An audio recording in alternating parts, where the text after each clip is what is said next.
बीड नगरीतील आणि बीड जिल्ह्यातून आलेल्या माझ्या तमाम मराठा बांधवांना माझा मानाचा जयश्वर.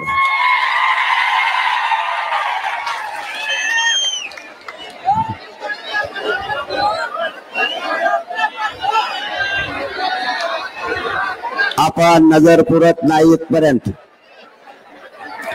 विराट संख्येनं हे उसळलेलं मराठ्यांचं बीड जिल्ह्यातलं वादळ,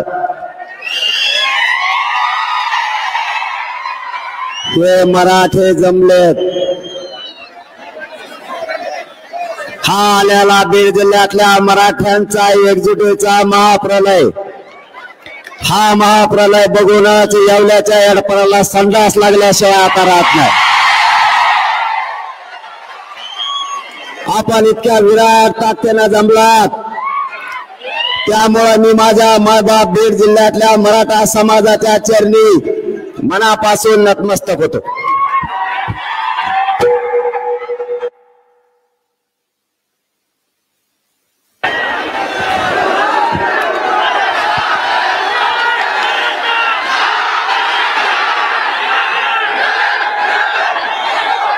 माझ्या गोरगरीब मराठ्यांच्या लेकराला न्याय मिळाला पाहिजे म्हणून मिळेल त्या वाहनानं आलेल्या माझ्या सर्व बांधवांना मानाचा जयशिवराय. मिळेल त्या वाहनाने माझी माता माऊली आली. मिळेल आता अँब्युलन्स पुढे घ्या म्हणते बाबा, त्यांना दिसा नाही. घ्या थोडी पुढे घ्या, का करता आता? घ्या घ्या घ्या घ्या.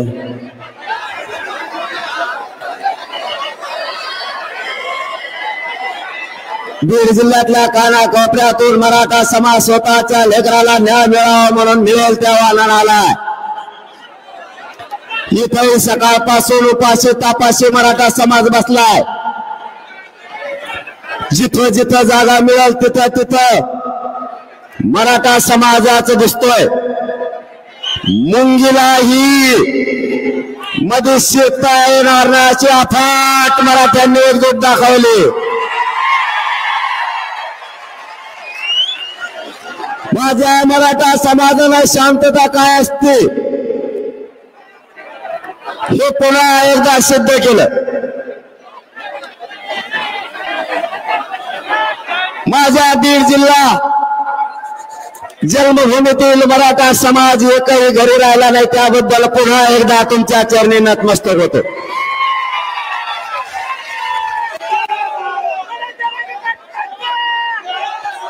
इतका वेळचे आपण बसलेला असताना आपण पाणी प्यायला सुद्धा जात नाही, आपण जेवायला सुद्धा जात नाही. आणि खूप वेळ झाल्यामुळं बाहेर जाण्याऐवजी लोंढेचे लोंढे पुन्हा हात यायला लागलेत. हे बघा, पुन्हा मला ते यायलाच लागलेत.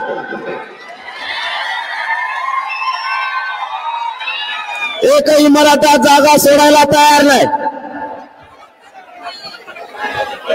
मराठ्यांना हवंय आता त्याच्या लेकराचं आरक्षण म्हणजे मराठा आरक्षणच.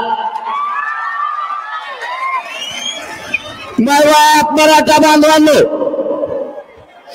आपल्याला डाग लावला गेलाय. मागची बंद करता कर तुम्ही. यार त्यांना आवाज आहे ना म्हणतात काहीतरी बघाय बाबा. कुठे गेला मला तर काही दिसा ना. आता मागचं बंगून राहिलं भाऊ माझ्या नावाने, त्यांचं बघ काहीतरी लवकर. ज्यांना दिसत नाही त्यांनी फक्त बघा. आरक्षण कसं आणायचं ते,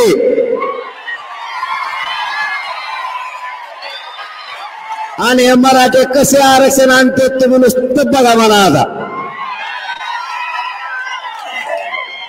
ज्यांना आवाज येत नाही ना, ज्यांना तुम्हाला दिसत नाही नका दिसून देऊ. आवाज येत असेल ना, मग फजिती करायचं मागत का तुम्ही? आवाज कसं काय येणार त्यांना? नाही म्हणते ते काय खोटं बोलते. एक आरक्षणचे आरक्षण नाही खोटं कसं काय बोलते. जेवढा येतं तेवढा आहे का मग काय करता आता एखादी सांगेन मी तुम्हाला. माय बाप मला त्यांना आपल्याला अर्ध्या घंट्यात सगळा विषय मांडायचा आहे. कोणीही आपली जागा सोडू नका. आणि जागा सोडणारा बीड जिल्ह्यातला मराठा अजिबात नाही. आपल्याला डाग लावला गेला. शांततेने असणाऱ्या मराठा समाजाला डाग लावला. कोणी म्हणतं आमचे घर जाळले, कोणी म्हणतं आमचं हॉटेल जाळलं. आमच्यावर खोटा डाग लावलाय. यांनी यांचेच हॉटेल जाळले आणि निष्पाप माझे गोरगरीब मराठ्यांचे बांधव तुम्ही गुतवले. पण भेणार तो मराठा कसला आणि त्यातल्या त्यात बीड जिल्ह्यातला.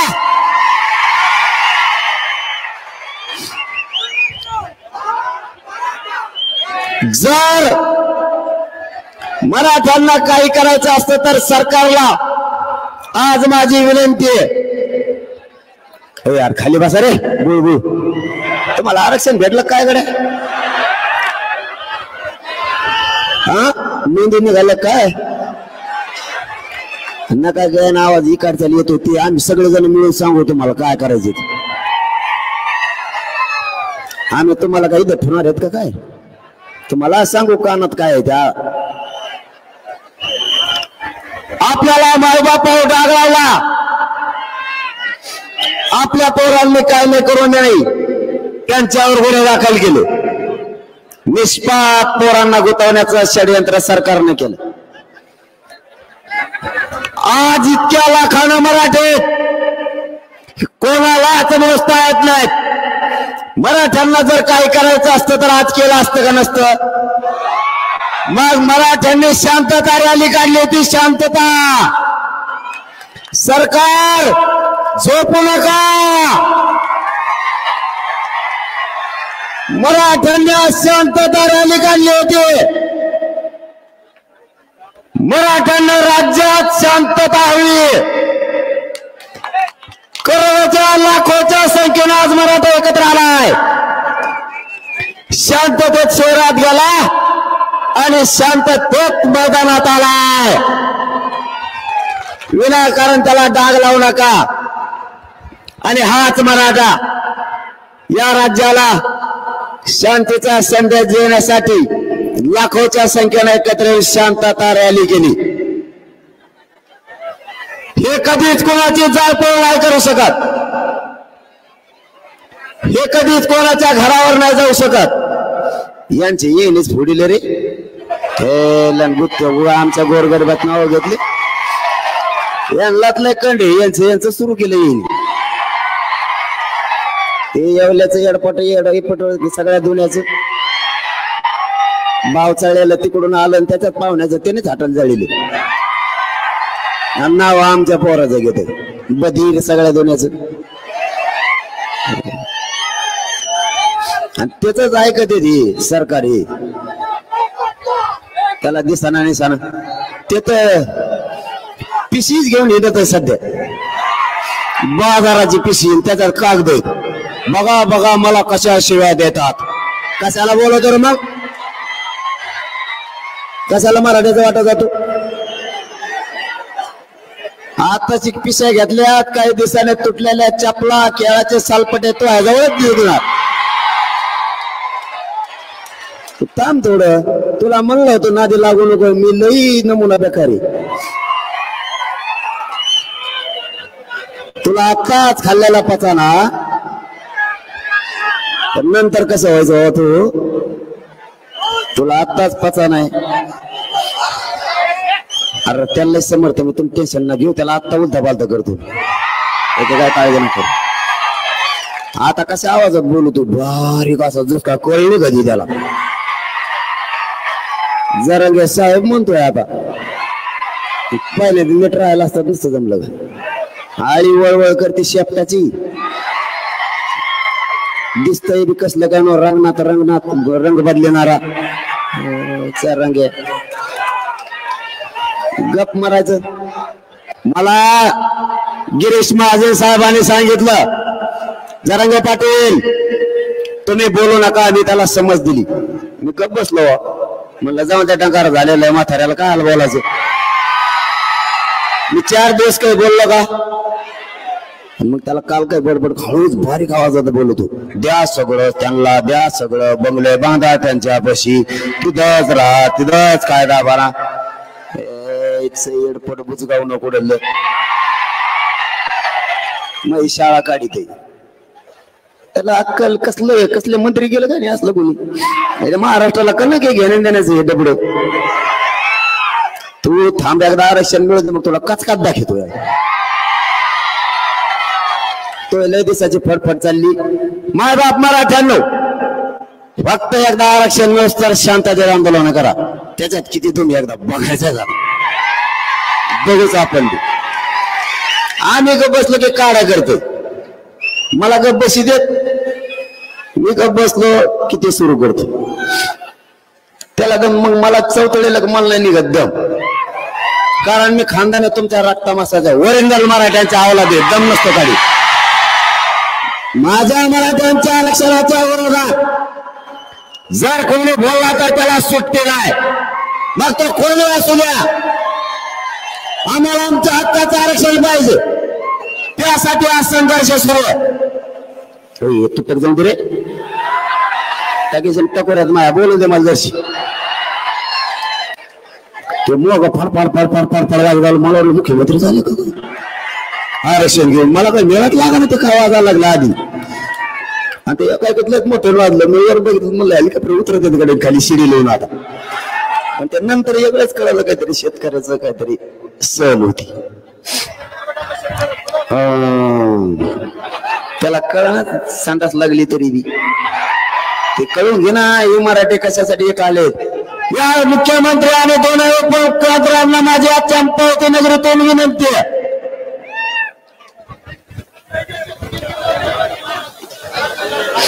सरकार बाजूला आवाज आहे ना, त्यांना दिसून दे. अवघड भाऊ मागच्या माणसं नेट बंदच होणार नाही इतके लोक असल्यावर.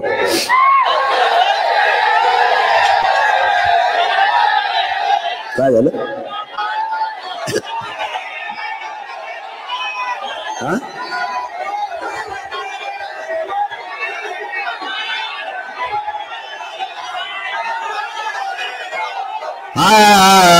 थांबा थोडं थांबा. आणि मग मी कशाला आलो.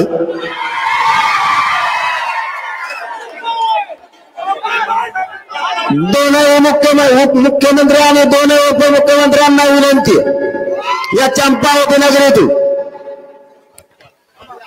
इथं 1 वर्षाचे लेकरं सुद्धा मांडीवर घेऊन माता मावल्या बसल्यात. इथं 70 ते 90 वर्षाच्या आजोबा आणि आजी सुद्धा बसली. आमची सगळ्यांची योजना एकच आहे.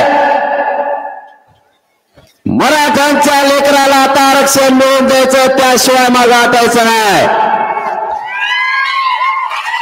सरकारने शांतपणाची भूमिका घ्या. त्या व्यक्तीचं ऐकून जर तुम्ही मराठ्यावर अन्याय केला तर तुम्हाला जळ जाईल. त्याचं ऐकू नका. असा उद्देश दिसायला लागलाय. देशातले जेवढे राज्य त्या राज्यातली मोठी जात संपवण्याचा तुम्ही घाट घातला असा अंदाज दिसायला लागलाय.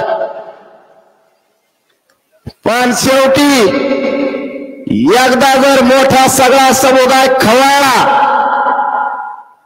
शांततेत काय होईना तुमचा सुपडा साफ झाला म्हणून समजा.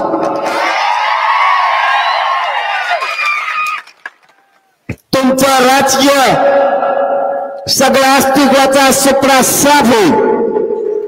माझ्या मराठ्यांना तळपू नका. नवीन पद्धत राबवू नका. तुम्ही एकदा प्रयोग केलाय. तुम्हाला आतापर्यंत तुम्ही केलेल्या अंतर्गतातल्या प्रयोगाचं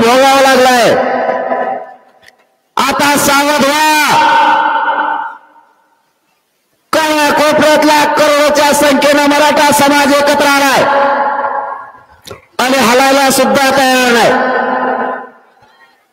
तुम्ही सामंजस्यानं ठरल्याप्रमाणे मराठा समाजाला आरक्षण द्या.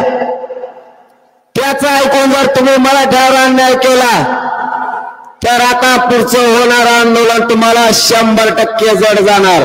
कारण ही फक्त एकटा बीड जिल्हा आहे, आणखी सगळा महाराष्ट्र भरायचा आहे. जिल्ह्याला जिल्हे आणि घराला घराबाहेर पडणार आहेत. मी सगळ्याला पाणी पाहिजे तर मग पाण्याची काय गरज आहे?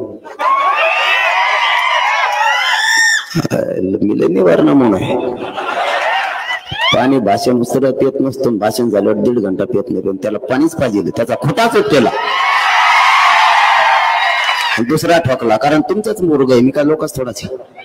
मला परिवारच मानत नाही. लोकांचं उलट आहे. लोक म्हणजे आधी कुटुंब मग बाकीच. आपलं तसं नाही, आपला उलटा खेळ आहे. आधी समाज आणि मग कुटुंब. हा मराठा समाज माझा मायबाप आहे. या समाजालाच मी मायबाप मानलं आणि ज्या समाजाला मायबाप मानलं त्यांच्याशी माझं लेकराचं आणि माय माऊलीचं नातं झालं. आम्ही माय लेकरं झालो. मग या समाजाची गद्दारी करायला हे आंदोलन उभा केलेलं नाही. यांचा सगळ्यात मोठा प्रॉब्लेम एकच आहे.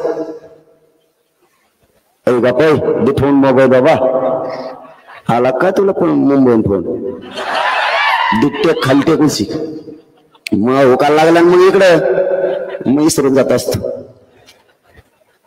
कुठं राहिलं तर सांग बर.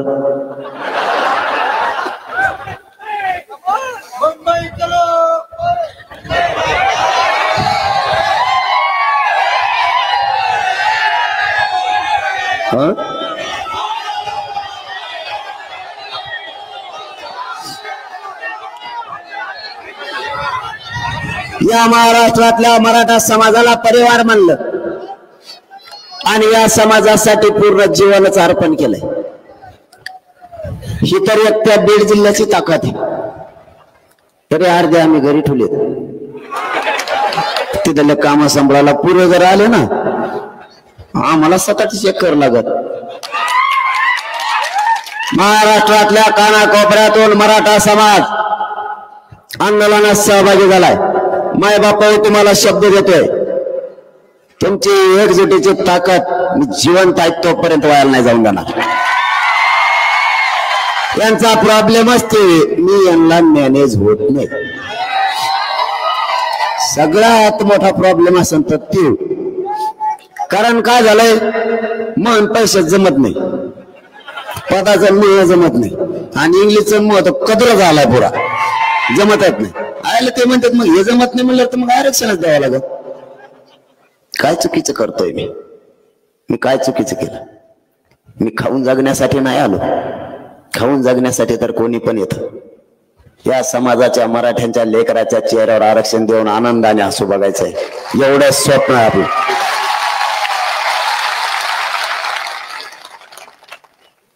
मी काय चूक केली?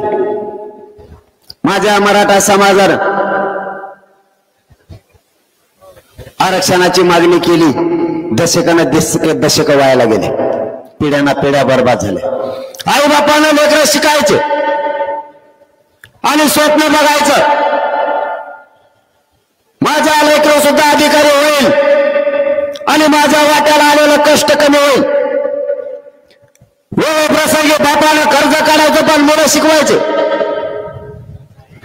पैसे कमीच पडले तर आईला स्वतःच्या अंगावरचं सोनंही मोडायचं पण लेकरं शिकवायचे. तिचं स्वप्न होतं माझं लेकरं मोठं होईल आणि हे लेकरं मोठं झाल्याच्या नंतर माझ्या वाट्याला आलेले काबड कष्ट कमी होते. पण आरक्षणाने घात केला आणि 1% हुकलेलं लेकरं घरापर्यंत रडत यायला लागलं. दोघांच्याही स्वप्नाची राखण झाली.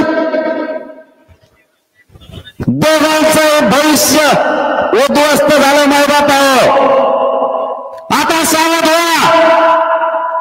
एवढी संधी आहे मराठ्यांना आरक्षण मिळवण्याची. या संधीचं सोनं करा. आपल्याला आरक्षण 100% मिळते, त्याच्यात काळजी करायचं कारण नाही.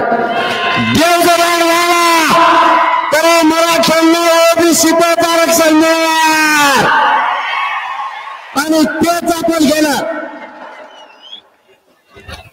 आपल्या नोंदी सापडल्यात.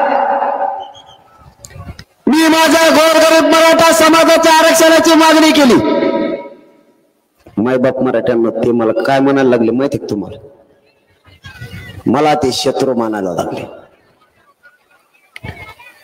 मला दुश्मन समजायला लागले. मायबापावर मी काय चूक केली? माझ्या गोरगरीब मराठ्यांच्या पोरांच्या वेदना मानल्या, माझ्या गोरगरीब समाजाच्या आरक्षणामुळे होणारे त्रास मानला. पोरांची आत्महत्या व्हायला लागल्यात. कालच आपल्या बीडचा भूमिपुत्र मुलुगुरभाऊ सिंघल यांचं बलिदान याच मराठा आरक्षणासाठी गेलं. कवर झोपता सरकार? आमच्या लेकरांचे मुर्दे पडायला लागलेत. बीड जिल्ह्याच्या बलिदानासह या राज्यातलं एकही बलिदान मायबापा एकही वायाला जाऊ द्यायचं नाही. सरकार श्वास घेत आहे. सरकार मराठ्यांचा अपमान करत आहे. सरकार मराठा समाजाची फसवणूक करत आहे. मराठ्यांच्या जीवावर सत्तेच्या गाद्या मिळवायच्या आणि गादी मिळाल्यावर त्याचा लाभ या छगन भुजबळासारख्या द्यायचा.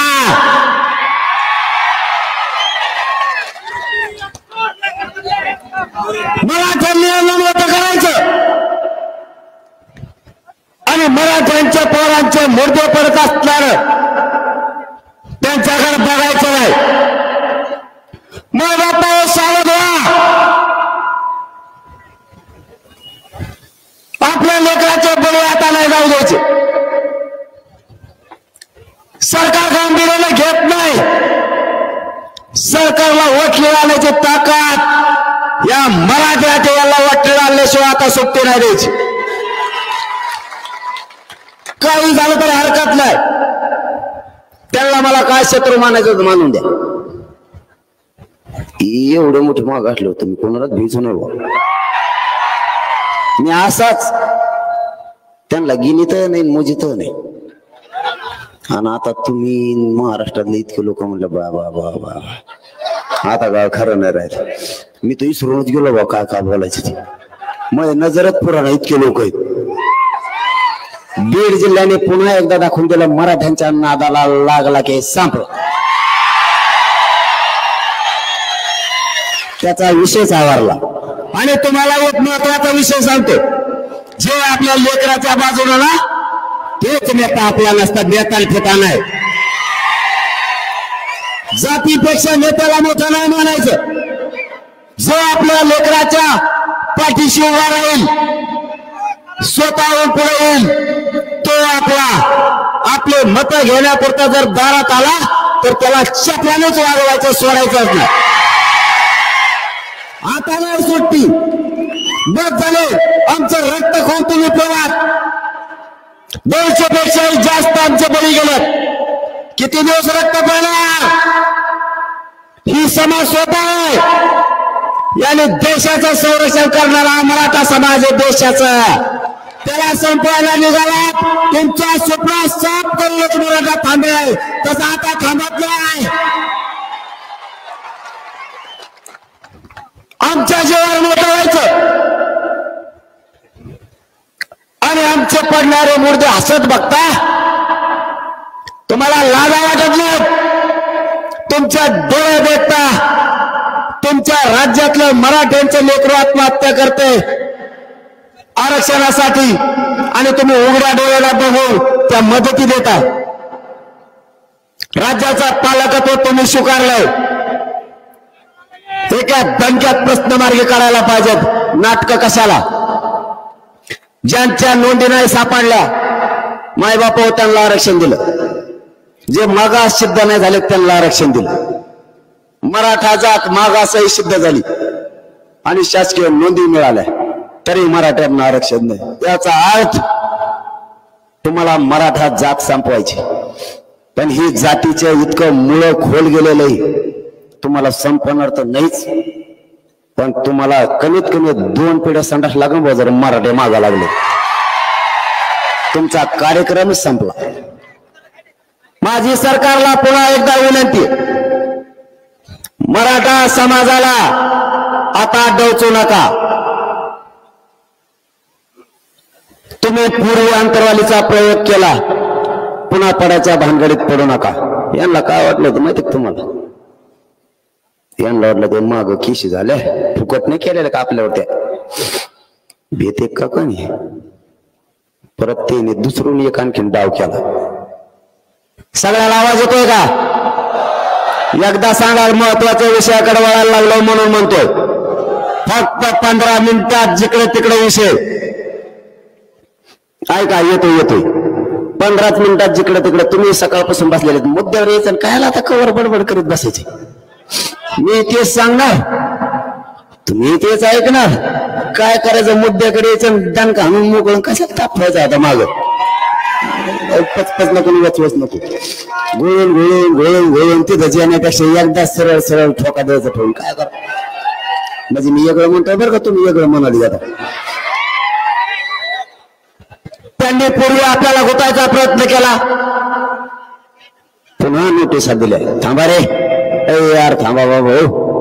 तुम्ही का असा टेम्पो चाललेला का? बर का? त्यांनी पुन्हा शांत चित्त नाही का? आता त्यांनी पुन्हा एक डाव रचला. म्हणले आता यांना नोटिसा देऊ. तुम्हाला दिल्यात का? बीड जिल्ह्यात दिल्या, तिकडे परभणीला त्याला बी दिल्या. ते परभणी लोक काय म्हणते माहितीये का? ते म्हणते मी शेतात होतो, आपल्या घरचे घरी होते आणि कागद आणून दिलाय. मी रानातून गेलो, मी ते वाचीला, त्याच्यावर लिहिलं होतं ट्रॅक्टर घेऊन इकडे तिकडे जाऊ नको, नाही तर जप्त करी. ते काय म्हणला माहित आहे? ते नोटीस घेणारा मला म्हणलाय. ते म्हणला मी आद्यात नाही मध्यात नाही, मी मग शेतात आहे आणि मला नोटीस कमी दिली बा. ते म्हणलं मग मी सगळ्यात पुढे जात असतो. आता बघा परिणाम कसा झाला. किती बधीर वागत येते. मंत्री मला काही मिळत लागा नाही. घेण्याऐवजी लोक तराला लागले. अरे स्वतःच्या लेकराच्या न्यायासाठी मराठे केसी केल्या म्हणून आम्ही मागे सरकणार का? आमच्या लेकराचे मुद्दे आम्ही नाही बघू शकत. आरक्षण हिसकून न चालणार, त्याशिवाय सुट्टीच नाही. मराठा बांधवांना विनंती आहे, तुम्ही मला 17 तारखेला शब्द दिलाय. महाराष्ट्रातल्या मराठ्यानं आंदोलन करायचं, पण शांततेच्या आंदोलनात प्रचंड ताकद आहे. प्रचंड. ते ब्रह्मास्त्र पेलण्याची ताकद कोणाचाच हिंमत नाही, कोणाचाच. म्हणून तर आरक्षण निर्णयाच्या प्रक्रियेत आले. शांततेत, पण मुळात आरक्षण घेतल्याशिवाय मग हटायचं नाही. शब्द पाळायचा, मोडायचा नाही, अजिबात नाही. किती तारीख ठरायची तुमच्या अंदाजाने? मुंबईच म्हणतो.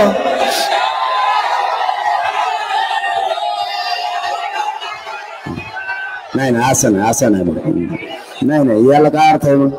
अरे बाबा हा आपण याला काय अर्थ आहे का? थोडं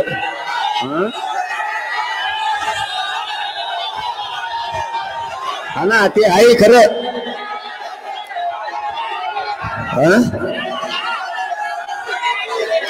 अच्छा हा कळले. थांबा आता गप्प बस. कळलं ना? तुम्हाला वाटतं मी बी लयत नमुना शान आहे नाही का काय? मग मी बी आहेच ना. असं कसं? हे बघा, मी माझ्या जातीकडून प्रामाणिकपणा सांगतो. आम्हाला हौस नाहीये कुठं जाण्याची येण्याची, किंवा मूर्ख नाही येत आम्ही. मराठा समाज आम्ही उठलो आणि काहीतरी जनभावना आहे म्हणून कोणीकडे बी निघालो, याच्यातला मराठा समाज नाही आम्ही.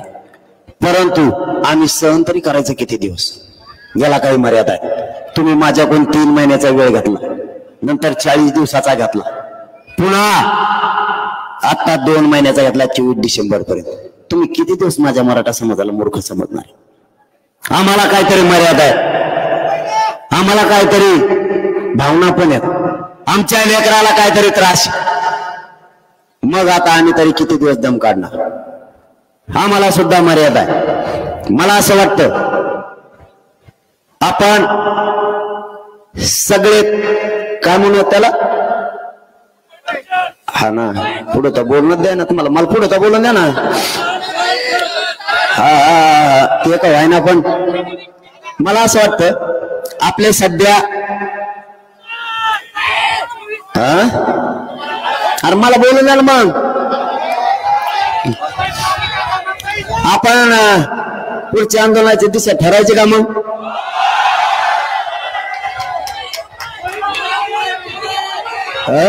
हा दिशा ठरवायची का? तारीख पण ठरवायची का?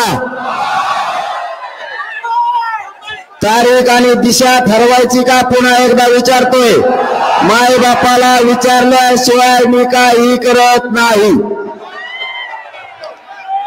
मग मला असं वाटतं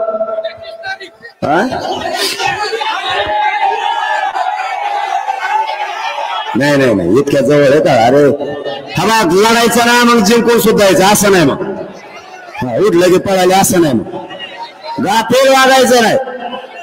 गाफील आणि घात होतो समाजाचा आणि स्वतःच्या आत्मविश्वासाचा सुद्धा. अजिबात असलं नाही वागायचं. मग मी तुमचाच पोरग आहे, फक्त डाव टाकले म्हणून इतकं यशस्वी झालंय. फक्त डाव टाकले, ताकद नाही माझ्या अंगात, फक्त बुद्धी वापरली आणि त्याला जोड तुमच्या शक्तीची म्हणून यशस्वी झालंय. गडबड गोंधळात माणूस फसतो. मागा पुढे बघून चालायचं. काटा आहे का? चिखल आहे का? पाय टाकायचा का? फसत नाही. आणि जेव्हा माणूस फसत नाही तेव्हा जिंदगीत कधीच अपयश होत नाही. कधीच.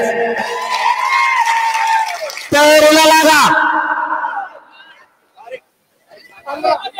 तयारीला लागा. तुम्ही 15 म्हणलात पण 15 नाही. त्याचं कारण बी सांगतो. आपलं सगळं खरं असतं. कारण असे 18 त्यांनी काय डाव टाकला माहिती तुम्हाला? थांबा ना, त्यांनी काय डाव टाकला माहिती तुम्हाला? तुम्हाला माहित नसला तर ऐका काय डाव टाकला. त्यांनी आपल्याला नोटिसा दिल्या आणि त्या मुंबईला 144 लागू केला. किती तारखेपर्यंत? 18 पर्यंत. चला 20 जानेवारी मुंबई आमरण उपोषणाला. आमरण उपोषण मनोज जरांगे मुंबईतल्या आझाद मैदानावर 20 तारखेला करणार. त्याला भेटायला मराठे येणार. आम्ही भेटायला नाही यायचं का? भेटायला येणार नाही का? तुम्ही मला भेटायला कस काय येऊ नका म्हणणार? तुम्ही ट्रॅक्टर दाबून ठेवता. मराठ्यांना दाबलं सोपं नाही भाऊ. आरक्षण पाहिजे, मोकळं माघारी येत नाही दादा. मला एक सांगा, तुम्हाला तारीख पटली का? नियोजनाला टाइम पाहिजे. सगळ्यांनी मनापासून शेवटपर्यंत हातवर करायला बदलायला.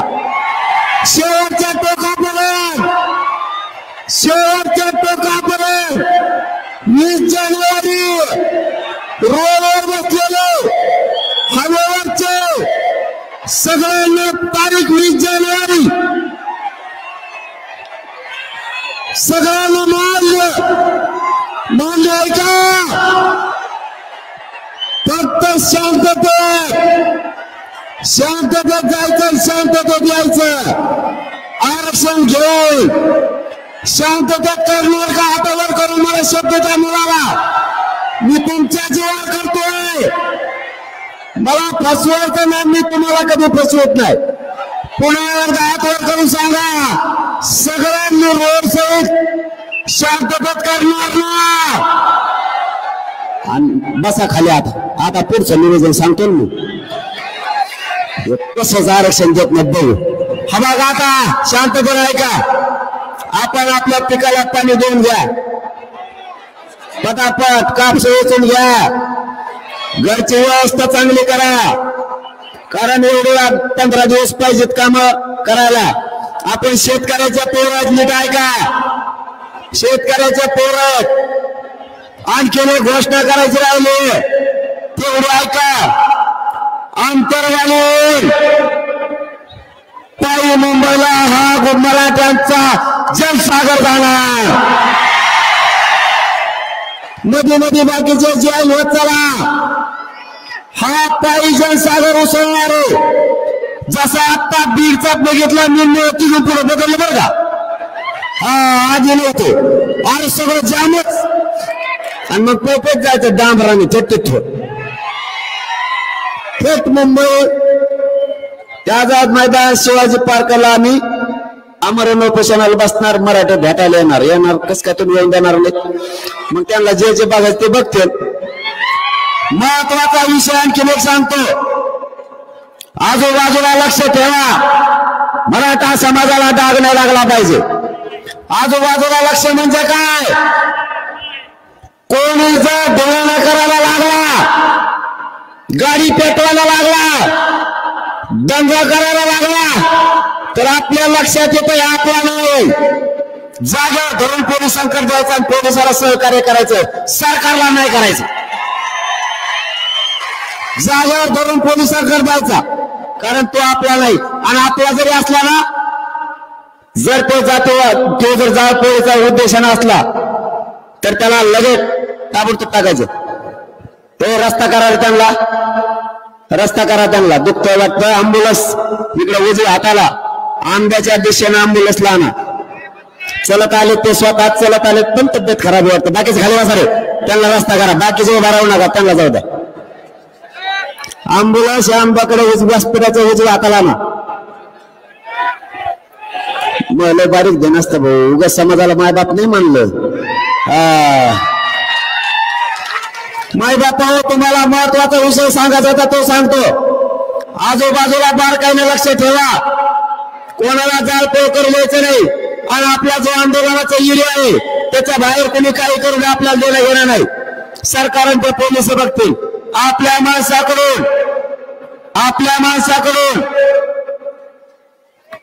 कुठलाही जाळपोळ होणार नाही याची दक्षता घ्यायची. किंवा तयार करा, सगळं घ्या, बऱ्याच दिवस माघारी यायचं नाही. कोणाचं बंद पडून तिकडे काही होऊ, त्याने फक्त आपली संघाची व्यवस्था करावी अशी आपली इच्छा आहे त्यांनी. कारण आम्ही जवळपास 3 कोटीपेक्षा जास्त येणार आहे. थोडे तिडके नाही, मराठे घरी राहत नसते. आणि मी मुंबईला निघालो, जर तुम्हाला आणखीन एक सांगायचं राहिलं, बांधवांनो आता शेवटाकडे आपण म्हणजे संपला आपला, आता संपत आले सभा. मराठ्यांच्या लेकराला नोटिसा दिल्या, त्या लेकराला उघडं पडून देऊ नका. माय बाप म्हणून त्याच्या पाठीशी उभा राहा. जर एखाद्या पोराला धरून नेला आणि जर अटक केली, पुरा जिल्ह्याने उठायचं आणि त्या पोलीस स्टेशनला मांड्या घालून जाऊन बसायचं. सगळ्यांनी दगड नाही, भांडा नाही, काही नाही नुसती मांडी घालून बसायचं जायचं. काय म्हणायचं माहितीये का, पोलीस निरीक्षक साहेब पोरग सोडा म्हणायचंच नाही, तिथं जायचं आणि मांडी घालून बसायचं. मला भूक लागली. 4-5 लाखाला जर एक वडापाव द्यायचं म्हणलं तर मेलच ते वडेपाव खायचं आणि रेटून 3 टाइम तिथंच झोपायचं. पोरग सोड म्हणायचं नाही, फक्त म्हणायचं आरक्षण दे, एवढंच म्हणायचं. हे आपल्याला खेटा ठरवलं नाही यांनी. मग मराठी काय असते ते आता बघा तुम्ही. आता 20 जानेवारी फक्त शांततेत, कारण हा महाप्रलय इतका मोठा असणार आहे, सगळीकडे ब्लॉक होणारे. बारकाईने लक्ष ठेवा, कुणाला उद्रेक करू द्यायचा नाही, आपल्या आंदोलनाला गालबोट लागू द्यायचं नाही. पण आरक्षण घेतल्याशिवाय माघारी फिरायचं नक्की.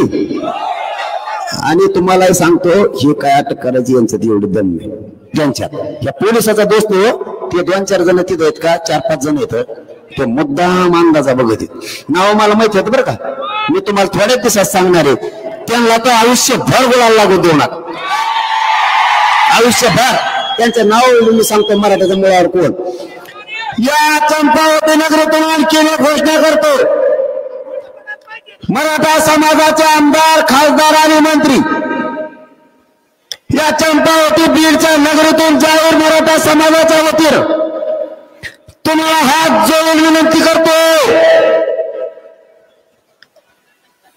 मराठा समाजाच्या लेकराच्या पाठीशी उभं राहा. हीच योग्य वेळ तुम्हाला मराठ्यांना साथ देण्याची. जर तुम्ही उद्यापासून मराठ्यांच्या पोराच्या पाठीशी उभा न राहिलात तर महाराष्ट्रातल्या मराठ्याचं घर तुमच्यासाठी कायमचं बंद राहील. सगळ्यांनी ताकदीने मदतीला, त्यांच्या मदतीला सगळे यायला लागले. तुम्ही सुद्धा ताकदीने मदतीला या आणि मराठा बांधवांना त्याला एकदा सांगा मदतीला ये म्हणून. नसता पुढच्या काळात त्याला दारा सुद्धा उभा करायचं नाही. यामध्ये आणखी दुसरी घोषणा करतो, या बीड मध्ये उसळलेला हा जनसागर आणि महाराष्ट्रातल्या मराठा समाजाच्या वतीनं मधल्या काळात सरकारला काही 10-12 दिवस मिळतात, त्याच्या हात देता आलं तर बघा. नसतात तिथून पुढे एकदा आमचं जर मराठ्यातल्या आंतरवालीतून गाव सोडलं, येताना आम्ही आरक्षणच घेऊन येणार. तुमचा आमचा विषय बंद, चर्चा सुद्धा त्यानंतर बंद. कारण आम्हाला मुंबईला यायची हवस नाही. आम्हाला न्याय पाहिजे आमच्या लेकराला. जर तुम्ही त्याचा हात आता नाही दिलं तर इतक्या खुट्या मारणार मराठी की तुम्हाला आयुष्यभर खुट्या उपटणार नाहीत. आम्ही तर सगळे उपटून फेकले जात. मला पुन्हा एकदा सांगा, तारखेवर तुम्ही समाधानी आहात का? सगळ्यांचं एकमत आहे का? कारण तुम्ही हो म्हणलात, ऐकते राज्य महाराष्ट्रातले सगळे पोरं तयारीला लागणार आहेत. आपल्या घरचे व्यवस्थित करा, कारण हे काय आपण 10 दिवस तयारीला पाहिजे. तिथं गेलो तर माघारी आलो असं नाही. मी मेलो तर मागे फिरत नसतो. आता नाही माई बापा हो, मार्ग सांगतो ना, दमत नाही वाजायला अवघड खेळ हो. जमच धरीत नाही, दूध शिकवी दम निघतच नाही, त्यांना तरतराच करते ते. आणखी एक या बीड नगरीतून सांगतो, कोणीही मराठा आरक्षणाच्या मध्ये खोडा घालायचा नाही. कोणताही पक्ष संघटना यांनी मराठ्यांच्या परस्पर बैठका घ्यायच्या नाही. तुम्हाला हे मान्य आहे का? मराठ्यांच्या परस्पर नाही. आमच्या बैठका इथं चला, त्या मराठ्यांचा पवित्र व्यासपीठ, याच्यावर ओपन बोलायचं, बेताडा फेताडाचा हात नाही. कोणी स्टंटबाजी करून मधल्या काळात आंदोलन सुद्धा नाही करायचं. कोणीच. मराठ्यांच्या संघ चला, मराठ्यांच्या सोबत चला, वेगळे पण दाखवू नका. तुम्हाला काय सिद्ध करायचं 2-4 टक्कूचे घेऊन? माझ्या बाप दादा मराठ्यांच्या पोराचं वाटोळ झालंय. आता तुमचं नाटक सगळ्यांनी बंद करा. मराठ्यांचं कल्याण करू लागा, मराठ्यांच्या सोबत राहा. इथं कोणी नेता फेता नाही आणि कोणी नेतृत्व नाही. मी बी मला मानत नाही. नसतात मग हवा उडाला असतो नसतो. मॅनेज पुण्यातला माझ्याकडे येत नाही, ते लय टेन्शन घेते फुल. आता फुल टेन्शन आलं असं त्यांना. फुल तारीख केली म्हणलं, अगं बा म्हणतात लयच बेकार केला कार्यक्रम आता. आणि मी एकदा मुंबईला जाईल म्हणलं ना, तुम्ही माझे माय बाप, मी तुमचा पोरग आहे. शब्द बदलतो का मग? आता 20 ठरली म्हणजे ते रोड आता पुशिलेच म्हणायचे सगळे. दाना दाना दाना दाना दाना दाना. फक्त शांततेत काना निघायचं. कारण आपल्याला काय करायचंय ते सांगतो. हे बघा, आणखीन प्रामाणिकपणा आहे आपल्या डोक्यात. नाही मार्ग 2-3 दिवस सांगून आता ते शोधा लागेल, कुंकडून जायचं, कसं जायचं, कोणत्या बाजूने गेल्यावर जास्त बघायला मिळतात. कुंकडच्या बाजूने गेल्यानंतर खूप छान दिसतं, ह्या बाजूने गेल्यावर खराब दिसतं, तिकडून नको. इकडच्या बाजूने गेल्यानंतर खूप सुसज्ज आहे, ती बैल बघायचं आपल्याला. ते नाही का, ते लयच पळते लयच बेकार दिसतो कसला काय. आपण बघू नाही का? मग आम्हाला उपोषण करू नये का मुंबईत सांगा बरं? हा मग उपोषण मुंबईत करून द्यायचं नाही का आम्हाला तुम्हाला? मग आणि हे लोक भेटायला येते ना, आता मग त्याला येऊ नका म्हणता का? मी काय वाईट डिसिजन घेतलं का? माझ्या मराठा समाजानं कायद्याच्या अधीन राहून आमरण उपोषण मराठ्याचं सुरू. तुम्ही कस काय करू नको म्हणतो, आणि मला तिथं भेटायला आल्यावर मला दुखायला लागलं. मला बघायला मग मायबाप समाज पाहिजे, ते बघायला येणार ना. मग ट्रॅक्टर नाही तर रिक्षाने तुला काय करायचं रे?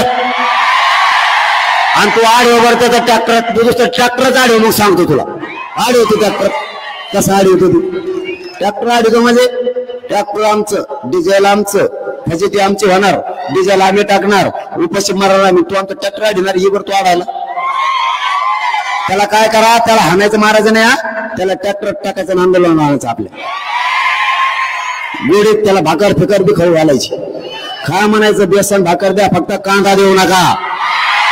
कांदे खायला ते यायलाच एअरपोर्ट राहून द्या. असंच भंगार सगळ्या दुनियाचं माया नादी लागत आहे. आता बघत होतो आहे मजा बडबड. मी झरंगे पाटलाला काय करणार आहे? पाठिंबा देतो. काय देतो रे? पाठिंबा देतो. बुजगाव न कुडलं हे कसलं हे भंगार सगळ्या दुनियाचं. मी गप बसलो होतो ना, काही नादी लागायची गरज आहे का? ज्ञान देण्याचं आज काय काल कल असत, त्याच्या पोटात आळी वाळ वाळ वाळ वाळ वाळ वाळ वाळ वाळ करते. हा बळ आलं का त्याच्यात फुरत डोक, आणि त्यांनी पचत खाल्लेलं ते बसला का उठतच नाही असं त्याचे लोक सांगत येत. मराठ्याचा नादी लागल्यावर कायमचं त्याच्यातच बसा लागत. शहाणा होय, आमच्यापासून लांब जाय. मराठ्यांचा नाद करू नको. एकट्या बीड जिल्ह्यानं अख्खा महाराष्ट्र ढवळून काढला. एकट्या बीड जिल्ह्यात तू आमच्या नादी लागू नको.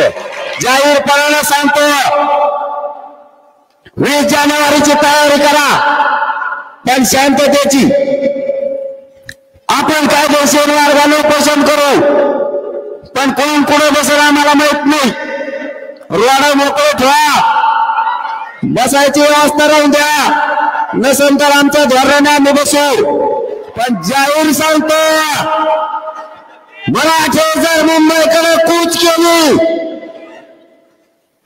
मराठे जर मुंबईकडे निघाले, तर मराठ्यांचा निघालेला विराट समुदाय हा माघारीने फिरणार, आरक्षण घेऊनच माघारी फिरणार. कोणाला अडवायचं दिया, आता आरक्षण घेतल्याशिवाय सुट्टी नाही. आता देव जरी आला तरी मराठ्यांना आरक्षण द्यायचं. मराठी बंद कोपरून तयार आहेत. मराठ्यांना फक्त शांततेत चला.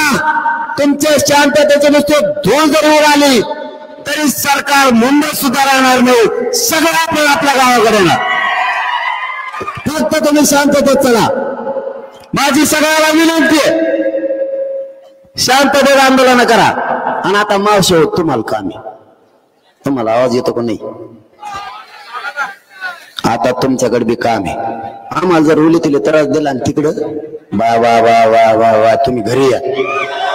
भांडण कसा खेळायचा तुम्ही? नळा भांडण हानी, भांडच हानी मंदिर.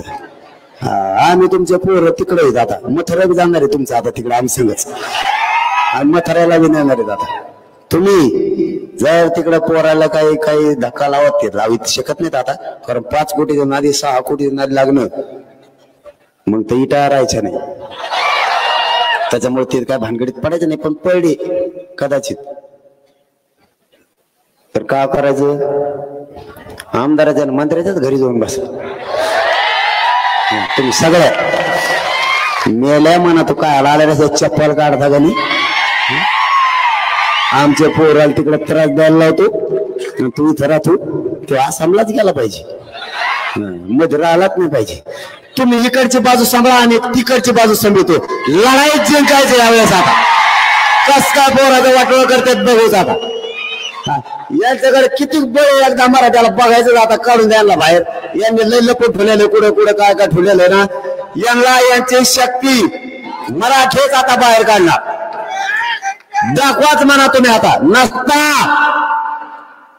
सरकारनं गुपचूप शांततेत आमच्या सोबत राहायचं आजच्या सारखं। मला एक प्रामाणिकपणानं सांगा, आज बीड जिल्ह्यात किमान 12-13 लाखापेक्षा जास्त लोक आले असते, एका तरी पोलिसाला त्रास झाला का? मग तुम्ही मराठ्याला डाकच खाला होता, पोलिस निवांत बसून होते, मी बघितलं।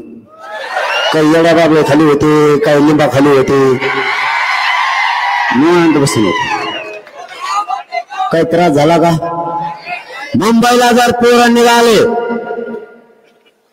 मागणीसाठी यायले, त्रास देऊ नका, शांत राहा। संघ चला वाटल्यास भाकरी आम्ही देतो, आम्ही रेटून घेणार आहेत आभारी संघ। ट्रॅक्टर नेऊ नका म्हणजे मग भाकरी काय नाही तुम्हाला, त्याच घरी जेव म्हणून ना, ट्रॅक्टर नेऊ नका, त्याच्यात तिथे जाऊन आपला मोर्चा मुंबईत घाल म्हणा खाऊ आम्हाला। आता चल, मी तर उपाशीच आहे, मी तर उपोषणच करणार आहे, कारण त्याच्याशिवाय ठेपायला नाही। गनिमी काव करायला आपल्या संघ, आपल्याला काय तर गनिमी काव करावं लागू का नाही? तरी आतलं काही सांगितलं नाही मी त्यांना, आणखी मी आतलं सांगत नसतो। तुम्ही आम्हाला सांगितलं का 70 वर्ष फसलेत नाही तुम्ही आम्हाला गोड बोलू? आता मग आम्ही गदली सुतळी वाटलो का मराठा तुम्हाला? जर मराठाच्या पोराला नोटीस दिली तर काय होतंय? जर बाप म्हणला ना पोराला तू आज लग्नाला जाऊ नको, शेतात जाय, हे काय करतं? बैल घेत शेतात जातं, उसावसान लग्नाला जातं। काय ते म्हणतो आमचा नाम्या तिकडे दिसत नव्हता, कस काय लग्न झालं?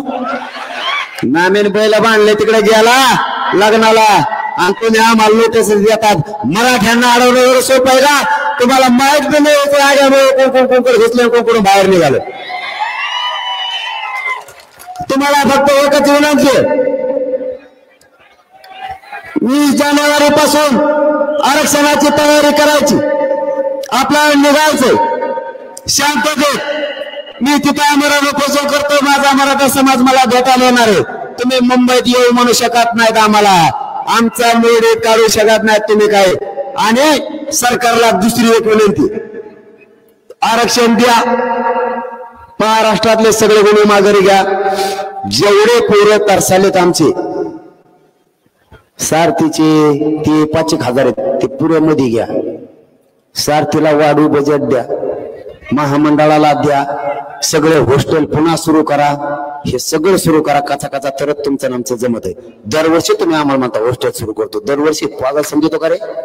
हा, आता खेटायचं कोणाला? आता बघच तू काय होतोय ते। येडपटाला म्हणा नीट राहा, आता मध्ये बोलू नको, गप झोप। जर का वाटेल आला येडवून करायचं नाही। मला असं वाटतं आपण योग्य निर्णय घेतलाय, शांततेचा घेतलाय, कायदेशीर मार्गाचा घेतलाय। आमरण उपोषण इतकं देशात कोणतंच शांततेचं आंदोलन असू शकत नाही। आपण मुंबईला जाऊन उपोषण करतोय, चांगला निर्णय आपला आहे। फक्त तयारी करा, तोपर्यंत शेताला पाणी द्या। तुमच्या हातात 10-15 दिवस आहेत, कापस ठेवू नका, इकून बी टाका लगेच, पण पैसे संग घेऊ नका, आई बापाला द्या। बिगर पैशाचं जायचं, काना पैसे खर्चायचे नाही। एक कोणाला सोनं काही असलं तर घेऊ नका, मोबाईल संग घ्या, फक्त फोन फक्त नीट लावा, नाही तर मग काही वेगळेच लावतात। नीट राहा, रोजने जिथं जागा मिळाली तिथंच काचकाटून झोपायचं आणि तिथंच खायचं। त्यांनी नुसते जाताना धुराळा बघून ते म्हणलं पाहिजे मुंबईला यायच्या आत आरक्षण द्या गाड्याने। हे लयच बेकार कार्यक्रम दिसायला लागलाय। नुसते धुराळा जरी दिसला इकडून निघल्याला ते म्हणते मुंबईला नका येऊन दे, तुमचा पाय पडत त्यावर काहीतरी करावं पटकून। नसतात त्यांच्याकडे आपलं एकच काम आहे, लय मोठे नाही। जेवण आपण घेणार आहेत, पांघराचा थरून आपण घेणार आहेत, सगळं आपण घेणार आहे, फक्त तेवढं एकच काम त्यांनी करायचंय, कारण ते नैसर्गिक आहे, ते माघारी येऊन करू शकत नाही। तेवढी एक सोयी करा। एका टायमाला जर 3 कोटी बसले तर अवघड खेळ होऊ शकतो, त्याच्यामुळे तुम्ही तेवढी व्यवस्था करण्यात आम्ही पुढे पण बसत असतो। आम्ही लाजत पुजत नसतो, आम्ही पाठच सुरू करू, मग लाजत काय काम आहे का? आता त्याला काय, आता ते नैसर्गिक येते काय सांगायसारखं नाही ना, ते तुला सांगून कुठे जावा, तिथं घर पाहुणे असतात म्हणलं असतं, पाहुणे तुला पळतो उच घेऊ दे 5 मिनिटं, पाहुणे नाही आमच्या तिकडं कोणी, मग जातो कुठं, इतके मोठे बसते कुठं, तेवढी एक व्यवस्था करून ठेवा। मग तुमचं सरकारचं मराठ्यांचं प्रेम असंच राहू द्या, तुम्ही आड येऊ नका, तुम्ही आमच्या सोबत चला, आम्ही तुमच्या सोबत चालवतो, पण येताना आम्ही आरक्षण घेऊन येणार आहेत। मनोज जरांगे आणि हा मराठा समाज बिना आरक्षणाचा माघारी येणारच नाही. धन्यवाद. जय जिजाऊ, जय शिवराय. राष्ट्रगीताने सभेची सांगता राष्ट्रगीताने होणार आहे. राष्ट्रगीतासाठी आपण उभं राहायचं. ब्रेक सावधान, ब्रेक सावधान. राष्ट्रगीताने सांगता होणार आहे. सर्वांनी उभं राहायचं, कोणी घोषणा देऊ नका. ब्रेक सावधान. एक साथ राष्ट्रगीत शुरू करेंगे. शुरू कर. एक मराठा, जरांगे पाटील तुम आगे बढ़ो. जय जिजाऊ. माननीय मनोज जरांगे पाटील यांनी सरकारच्या विरोधात दंड थोपटले आहेत आणि 20 जानेवारीला सर्वांनी दोन्ही हात उंचावून जरांगे पाटलांना आशीर्वाद द्यायचे. दोन्ही हात उंचावून. मनोज जरांगे पाटील तुम आगे बढ़ो. मनोज जरांगे पाटील तुम आगे बढ़ो. माननीय जरांगे पाटलांनी बीड शहराचा नामोल्लेख चंपावती नगरी केलाय. बंधू भगिनींनो, आपण मोठ्या अभिमानाने इथून पुढे बीडचा उल्लेख चंपावती नगरी करायचा आहे. मराठ्यांचा हा निर्णय आहे. या निर्णायक विराट इशारा महासभेला जगातील सर्वात मोठे नेते माननीय मनोज जरांगे पाटील यांनी संबोधित